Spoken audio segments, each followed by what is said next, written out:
నమస్తే. Welcome to political bridge. Ambati Rambabu గారి issue వల్ల టీడీపీ ఒక విషయంలో రియలైజ్ అవ్వాలి. అసలు ఆ పార్టీలో పార్టీ వాయిస్ వినిపించేవారే లేరు. మంత్రులు, ఎమ్మెల్యేలు, సీనియర్ అని చెప్పుకుంటున్న వారు కూడా పార్టీ వాయిస్‌ని వినిపించలేకపోతున్నారు. ప్రతిపక్షాలకి స్ట్రాంగ్ కౌంటర్ ఇవ్వడంలో ఫెయిల్ అయిపోతున్నారు.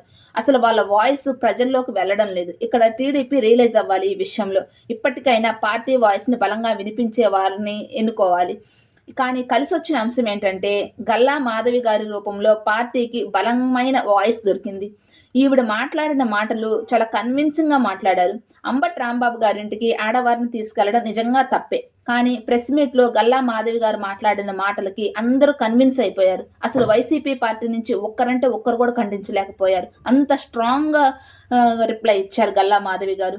జక్కంపూడి రాజా గారు జుట్టు పట్టుకొని లాక్కొచ్చి ఈడ్చుకొస్తామంటే మీరు దుశ్శాసనలేమో గానీ మేము ద్రౌపదిని కాదు అని చెప్పేసి ఒక స్ట్రాంగ్ మాస్ రిప్లై ఇచ్చారు.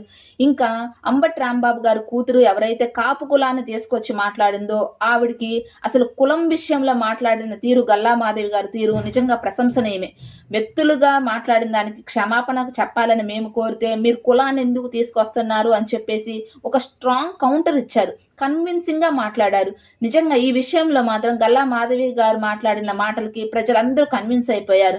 ఆవిడది మనుషుల్ని తీసుకెళ్లిన విషయం పక్కన పెట్టి ఆవిడ మాట్లాడిన మాటలకి పార్టీలు హైలైట్ అయ్యాయి. ప్రజల్లో కూడా చర్చ జరిగింది ఈ విషయంపై.